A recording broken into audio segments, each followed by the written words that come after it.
Hola, hola, muchísimas gracias por acompañarnos nuevamente. Yo soy Gustavo Delgado y hemos invitado a don Lenín Hernández Navas, secretario del Sindicato Nacional de Enfermería, para conversar acerca de los resultados del primer Congreso de la Seguridad Social y Derechos Laborales de Costa Rica y Latinoamérica, que estuvimos anunciando acá y en el cual participamos activamente desde Canara.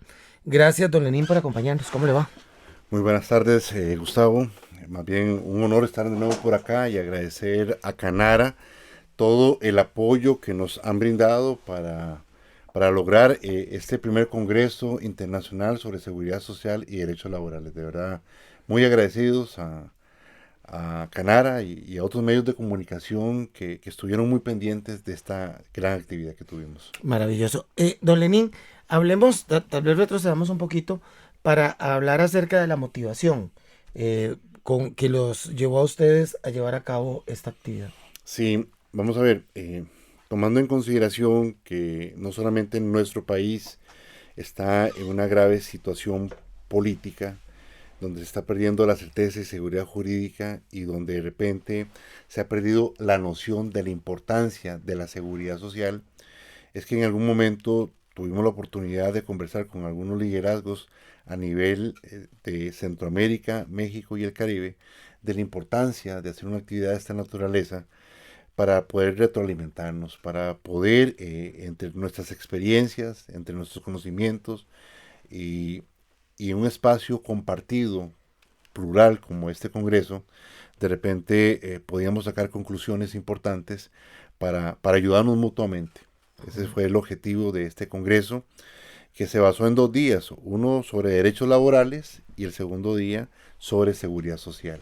Entonces, a partir de esos principios, esos valores, de esa visión compartida de que se necesitan políticas solidarias, políticas inclusivas, que permitan la participación de todos los sectores, pero sobre todo pensando en un país más próspero, justo e inclusivo, es que se hizo esta gran actividad. Muy bien, yo creo que podemos precisamente dividir la entrevista en hablar acerca de los derechos laborales y en el tema de seguridad social. Y siguiendo esa línea, eh, ¿qué queda de conclusión, de resultado?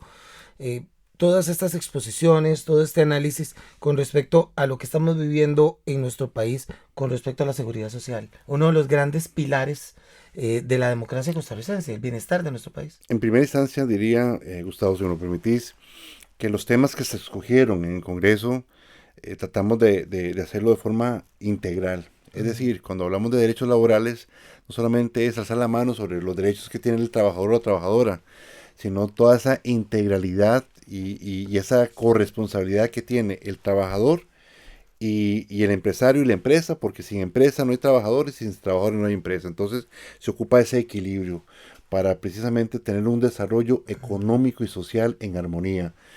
Y este espacio, lo primero que yo diría es que permitió esa participación de muchísimos sectores que estuvieron ahí, que nos acompañaron, desde la academia, sector agrícola en el país, el sector privado, sector público, la Asamblea de Trabajadores del Banco Popular, sector sindical, empresarios. Entonces, me parece que eso es fundamental, porque para poder impulsar políticas públicas se necesita la integralidad de los sectores. Pensar que de repente el Ejecutivo o desde la Asamblea Legislativa o solamente el Ejecutivo puede impulsar políticas públicas, me parece que eso es atentar contra la democracia, Ujú. que eso es lo que se está viviendo en los países de Latinoamérica, no es algo exclusivo en nuestro país, nada más que aquí de repente ha existido un verdadero abuso, Ujú. ¿verdad?, por parte del Ejecutivo.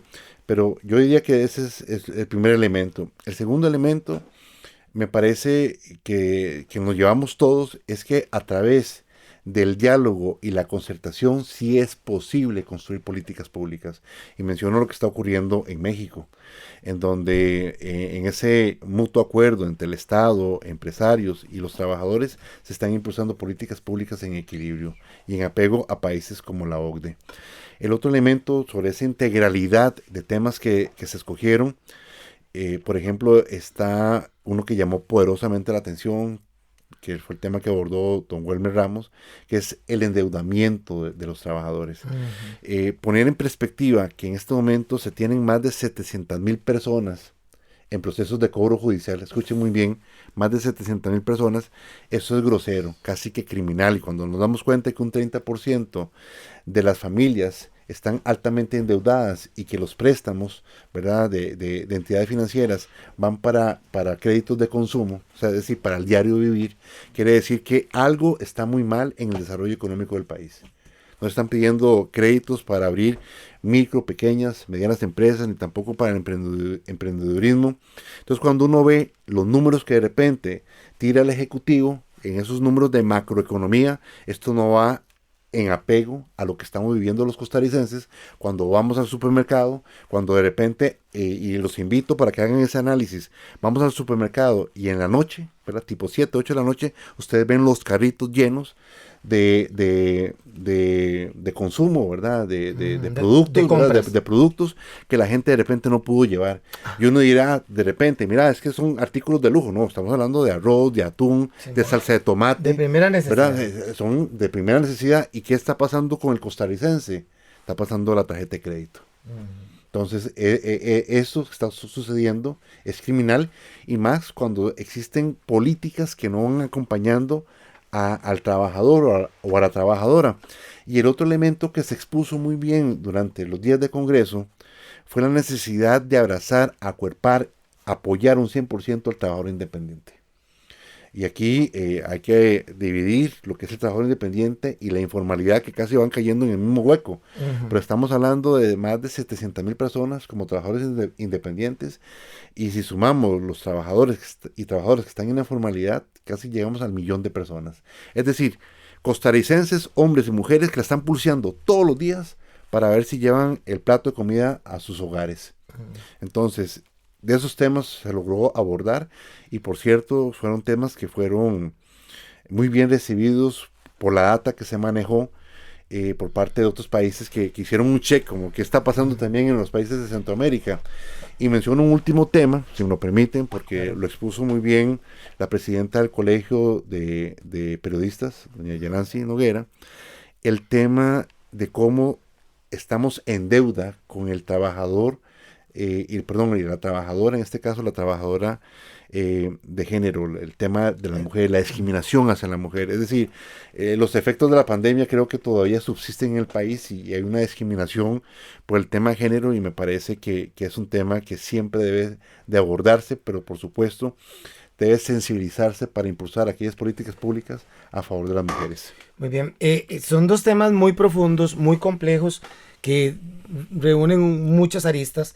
Pero cuando nosotros hablamos de seguridad social, es un tema muy sensible para los costarricenses, porque tenemos décadas de haber logrado precisamente a través de la Caja Costarricense del Seguro Social uno de los sistemas de seguridad social más importantes del mundo, ¿verdad? Sin embargo, tiene que ser un sistema y una institución en constante revisión. Yo creo que en eso estamos de acuerdo, Lenin. ¿En qué momento estamos, en qué momento estamos de nuestra seguridad social en Costa Rica? ¿Cómo lo analiza usted este momento donde se habla tanto, por ejemplo, del IBM, donde se habla de las listas de espera, donde se habla de infraestructura hospitalaria? Bueno, y obviamente se resalta sobre todo los desafíos que tenemos por delante, pero también hay muchos aspectos positivos. Gustavo, vamos a ver, y el público que nos sintoniza, para poder colocar esto en perspectiva, porque claro, la pregunta que me haces es bastante compleja. Sí.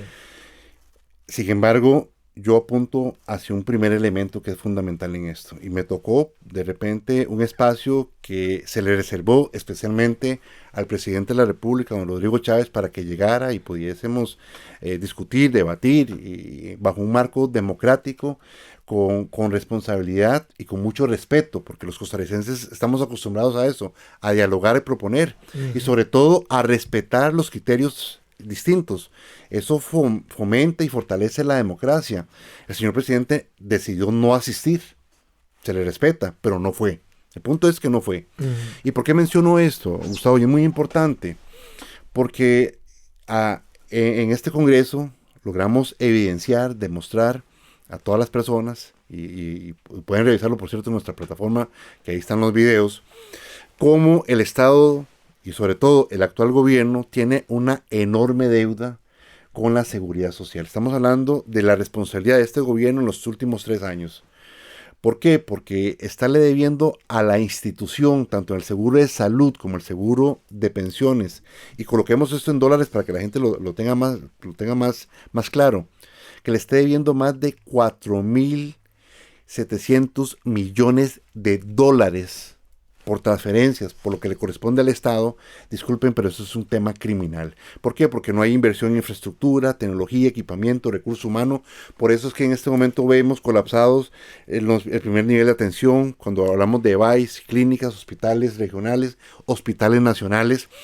Y peor aún, yo diría que es totalmente inmoral lo que hace don Nogui Acosta, pero con la venia del señor presidente de la República, que en este momento las reservas del seguro de salud y el seguro de pensiones se está utilizando para comprar bonos del Estado. Es decir, la caja se está convirtiendo en la caja chica del gobierno. Entonces, es totalmente inmoral. ¿Por qué?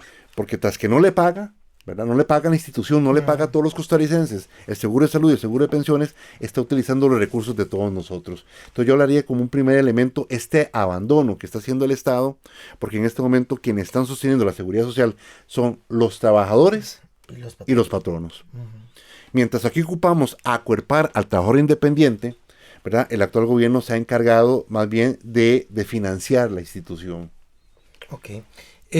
Voy a brincar al tema de derechos laborales porque estamos precisamente atravesando una coyuntura donde se cuestiona la forma en que ha venido operando la jornada laboral, la forma incluso desde antes, con el tema del teletrabajo, con el tema de poder conectarse desde cualquier lugar para realizar las tareas. No es el mismo modelo de trabajo que conocimos hace 10 años atrás, inclusive. ¿Cómo entendemos ahora el tema de los derechos laborales en una nueva realidad para los trabajadores? Sí, yo lo separaría en dos grandes grupos, ¿verdad? Aquel trabajador, Normales, sí. ¿verdad? Que trabaja bajo plataformas digitales, que lo hace como una opción, como un agregado a su trabajo formal, y aquel trabajador que definitivamente trabaja bajo plataformas digitales, ¿verdad? Número uno. Y número dos, también las nuevas formas de empleo que llevan hacia el teletrabajo, y que también durante este espacio, y se le agradece también a la Cámara de Información y Tecnologías que nos acompañó, que nos habló, CAMTIC en este caso, que nos ayudó con el tema también de exponer la inteligencia artificial y las nuevas formas. También eso es fundamental. Y de una u otra forma nos denuda como país que se deben de impulsar aquellas políticas públicas, sobre todo en educación, para poderle dar las herramientas necesarias a los jóvenes para que entren en el ámbito de la competitividad. Si no se acompaña el tema educativo, ¿verdad? Y eso, repito, es un tema de políticas públicas, estamos casi que esclavizando a los jóvenes a que no encuentren empleo. Sí. Entonces me parece que el tema, repito, Gustavo, lo digo de una forma muy humilde, el Congreso abordó muchísimos temas de actualidad. Sí, es un aporte muy importante. No me puedo ir sin preguntarle, don Lenín, sobre... Yo le voy a poner como el nuevo sindicalismo, ¿verdad? Que fue algo que ustedes como sindicato abordaron también el tema del movimiento sindical en América Latina. Y hay que también, pienso yo, repensar las organizaciones que representan a los trabajadores, a las personas trabajadoras. ¿Cómo miran ustedes el nuevo sindicalismo, el sindicalismo que esperan la sociedad actual y futura? Sí, gracias Gustavo muy bien por la pregunta y de repente esto lo explico de la siguiente forma. Nosotros desde SINAE Afines, desde hace tiempo atrás, venimos practicando algo que denominamos sindicalismo moderno, ¿verdad? Esto viene casi aparejado o acompañado a otras prácticas sindicales que se dan en Latinoamérica y en el mundo, Y en México tuvimos la oportunidad de traer y que nos acompañara don Tereso Medina, que es el secretario adjunto de la Confederación de Trabajadores de México, donde ya están practicando algo que denominan sindicalismo responsable, democrático y progresista. Qué bueno. ¿Verdad? Entonces tenemos una similitud del 90%. ¿A qué me refiero? A como iniciamos esta entrevista, Gustavo, que se necesita ese acompañamiento y ese equilibrio entre los trabajadores, derechos laborales y la empresa. Sin empresa no hay trabajadores. Eso es fundamental entenderlo. Claro. Ya aquel discurso de los años 80, del muro de Berlín, ya eso quedó en el pasado, ¿verdad? Y me parece que buscar conflictos y no propuestas, creo que eso es lo que marca la diferencia entre el sindicalismo que estamos practicando en nuestro país a través de nuestra organización sindical y otras además, junto con otras organizaciones representativas en América Latina. El sindicalismo tiene que cambiar, tiene que tener visión, tiene que tener un compromiso, primero con el país, eso es fundamental para tener una legitimidad. Y gracias a Dios y a nuestro trabajo y al apoyo de muchos sectores, incluyendo los medios de comunicación y Canara, lo estamos consiguiendo. Así que muy agradecidos con ustedes. Muchísimas gracias más bien a usted, don Lenín, por acompañarnos y que mañana tendremos panorama.